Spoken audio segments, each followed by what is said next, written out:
De plus en plus d'influenceurs se mettent à la musique et TikTok devient un vrai propulseur de cette vague. Avec seulement une seule musique et une seule danse, ces influenceurs arrivent à dépasser des artistes qui sont là depuis des dizaines et des dizaines d'années. I have been interested in music since I was probably 3, but for a long time I just kinda moved away from it and focused more on sports and school, and then once social media started and a lot of the people on my team were in the music business, I was like, why not try it again? And I recorded a song, it went viral. Right now I'm trying to find my sound and what my voice fits best in. Des années de dur travail à passer dans un studio de musique, à essayer de créer la musique la plus impactante et la plus touchante possible, complètement balayée par des créateurs de contenu. It was hard for like people to take me seriously at the time because all I did was make faces.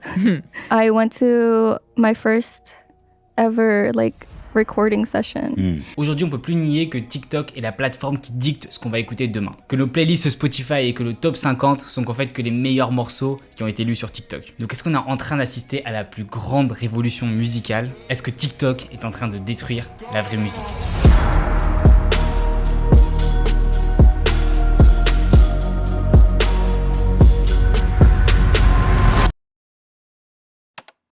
« 15 novembre 2019, Benny, une artiste venant de Nouvelle-Zélande, sort sa musique Super Lonely, sans savoir qu'elle venait de créer le nouveau tube qui allait faire exploser sa carrière. Au début, il s'est absolument rien passé, mais c'était sans se douter que le 7 février 2020, une énorme TikTokeuse américaine allait réutiliser son son, faire une danse dessus et allait faire devenir le titre internationalement connu. Très rapidement, le morceau commence à se propager et plein de TikTokers commencent à le reprendre et faire des danses dessus. Très rapidement, Super Lonely passe de titre composé par une parfaite inconnue à disque de platine aux États-Unis. Toute la presse internationale en parle, toutes les playlists Spotify et Apple Music contiennent le son et on assiste à la naissance de cet artiste Benny. Et ça, c'est typiquement la puissance de TikTok. En fait, en simplement quelques mois, la plateforme peut faire complètement exploser un artiste ou une artiste qui était inconnue auparavant. Benny était déjà une artiste qui était en développement et qui essayait de s'en sortir, mais sans TikTok, elle aurait jamais pu atteindre ce niveau-là. Et personnellement, je trouve ça vraiment cool parce que quand on écoute ses titres, on écoute son album, on voit que c'est une artiste super talentueuse et qui a énormément de créativité. Sa musique a un vrai univers et elle est super catchy. Mais c'est pas la seule, et il y a un autre artiste qui est super connu que tout le monde oublie tout le temps.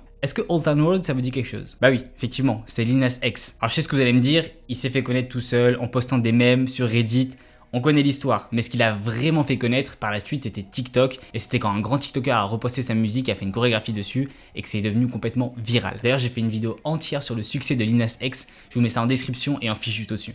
En fait, TikTok leur a donné cette espèce de boost qu'ils n'auraient jamais pu avoir s'ils avaient simplement posté leur musique sur Spotify ou sur Apple Music et espéré que ça marche un de ces jours. Et d'ailleurs, la méthode qu'ils ont suivie marche et je la recommande à tous les artistes qui veulent se lancer. Si t'es un artiste qui regarde cette vidéo et que tu passes des heures à t'enfermer au studio, je pense que c'est pas la bonne direction, on va faire des TikTok plutôt, t'auras beaucoup plus de chances de réussir. Mais de l'autre côté, il y a un phénomène qui a commencé à apparaître qui m'inquiète très sérieusement. On voit en fait de plus en plus d'influenceurs se mettre à la musique du jour au lendemain. Et en fait leur audience est tellement fidèle qu'ils leur apportent les streams et les vues qu'ils attendent. Et donc ça donne énormément de crédibilité à ces influenceurs qui viennent à peine de commencer la musique. Donc est-ce que ces influenceurs sont en train de devenir les plus grandes stars musicales de demain et complètement détrôner les plus grands artistes ?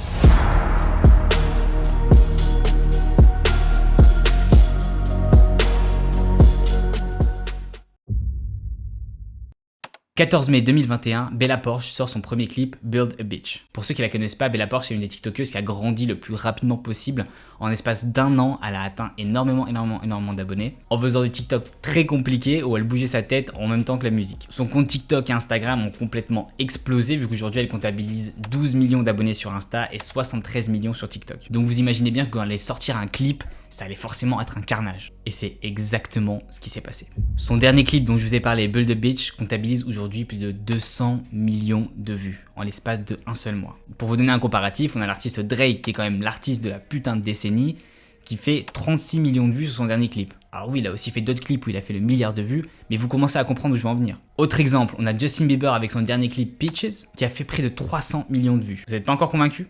Ok, alors maintenant on va prendre Ariana Grande, qui est l'une des chanteuses américaines avec le plus de streams au monde. En allant faire un petit tour sur sa chaîne YouTube, on peut voir qu'elle a en règle générale 200 ou 300 millions de vues. En résumé, la notoriété que Bella Poarch a atteint sur TikTok lui a permis d'atteindre le même niveau en termes de vues et de visibilité que la crème de la crème des rappeurs et des chanteurs et des chanteuses US qui sont là depuis des années. Mais c'est pas la seule, vu qu'il y a eu exactement la même chose qui est arrivée à Dixie D'Amelio, qui est une très grande TikTokeuse américaine. Son premier clip, Be Happy, est aujourd'hui à 107 millions de vues. Mais c'est son premier clip, vous vous rendez compte? D'un côté, on a des artistes classiques qui passent des années à perfectionner leur son, à travailler ça en studio durant des années et des années et des années à essayer de trouver leur univers. Et d'un autre côté, on a des influenceurs comme Bella Poarch ou Dixie D'Amelio qui en l'espace de 1 ou 2 ans arrivent au même niveau en termes de vues. Et c'est pour ça que je me suis posé la question, est-ce que ce succès est vraiment mérité? Et c'est la question aussi que je vous pose. Dites-moi ça en commentaire ce que vous en pensez. Parce que personnellement, je comprends la démarche et c'est ce que je fais aussi avec cette chaîne. Pour ceux qui me connaissent de mon ancienne chaîne et aussi de TikTok, vous savez que de base, je fais du beatmaking, c'est-à-dire que je fais des instrumentales de rap et de pop. Mais je sais très clairement que faire ce genre de vidéos sur d'autres artistes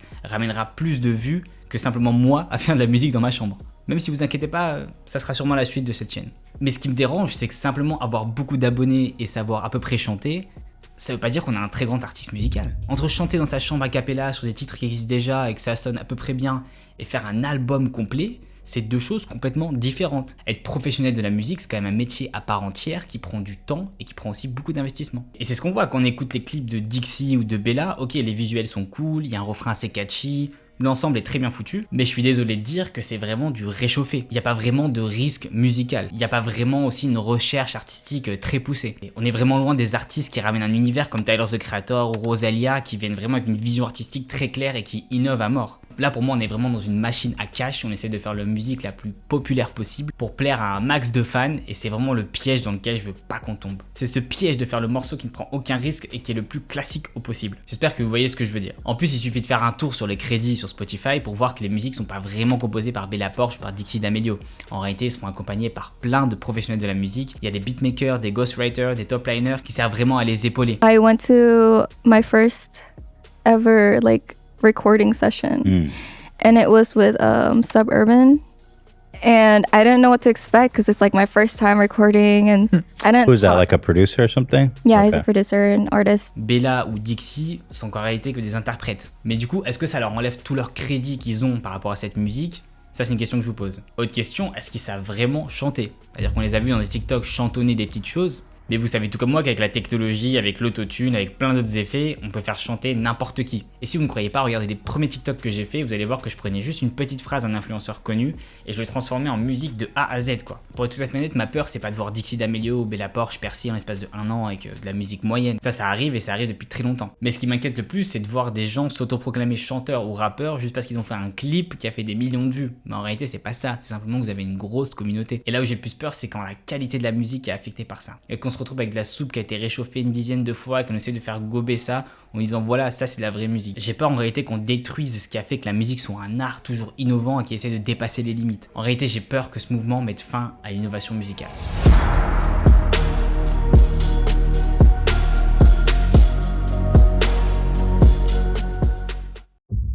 Une chose est sûre, on est en plein dans une révolution musicale et ça on peut pas le dénier. Il suffit de regarder le Billboard Hot 100 qui est le classement des titres les plus populaires aux États-Unis pour voir qu'en fait le top du Billboard c'est un copier-coller de ce qui se passe sur TikTok. Mais d'un autre côté, il faut aussi reconnaître que c'est une plateforme incroyable pour les vrais artistes qui essayent de se développer. Je pense par exemple à Lil Nas X qui est un artiste de talent de malade qui a réussi à ultra bien utiliser la plateforme et qui aujourd'hui est multi-disque de platine. Mais aussi d'un autre côté, on a plein d'artistes inconnus qui ont percé une seule fois avec un seul titre. Et ce qui leur arrive, c'est que pendant l'espace d'une tendance, toutes les lumières sont sur eux. Tout le monde parle d'eux, tout le monde danse sur leur musique, les maisons de disques commencent à s'intéresser à eux. Et ces jeunes artistes sont évidemment super excités, ils passent de faire des sons dans leur chambre à avoir zéro attention à être reconnus par les plus grands médias. Ils sont en train de réaliser leurs rêves, c'est le meilleur moment de leur vie. Puis avec la pression de la maison de disques, emportés par les émotions, l'envie de surfer sur la vague de cette tendance, ils essayent de se précipiter pour leur sortir un album. Et là, c'est le flop.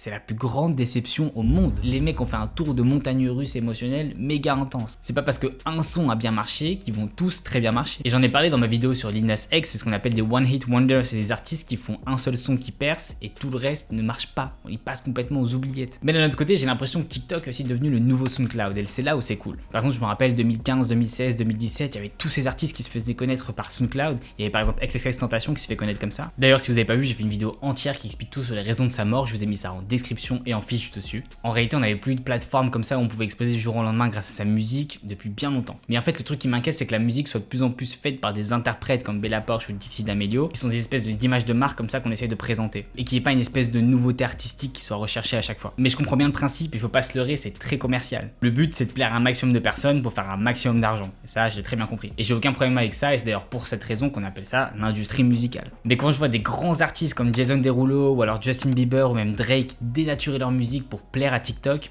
là je suis partagé entre deux émotions. D'un côté je suis en mode wow, c'est un truc de génie, genre en mode il va grave se faire connaître encore plus. bravo. Et d'un autre côté, je suis en mode merde, putain, elle est en train de détruire sa musique pour plaire à une personne qui va danser dessus pendant 15 secondes. Parce qu'en fait, il faut comprendre que si on n'a pas cette créativité musicale et s'il n'y a pas des artistes qui essaient de s'enfermer en studio et essayer de trouver de nouvelles idées, on n'aurait pas eu des nouveaux styles comme la drill, comme la trap, comme la pop urbaine qui révolutionne la musique aujourd'hui. Bref, je vais vous laisser avec une seule question que je veux absolument que vous posiez la prochaine fois que vous allez écouter de la musique. Est-ce que je serais vraiment en train d'écouter cette musique si cet artiste n'était pas connu? Voilà, amis, je vous laisse avec ça. N'oubliez pas, je fais des vidéos comme ça toutes les semaines. Venez aussi me rejoindre sur Insta, venez me rejoindre sur TikTok, je fais des vidéos tous les jours dessus. N'oubliez pas de vous abonner, mettre un petit like. Et moi, je vous dis à la semaine prochaine. Peace out.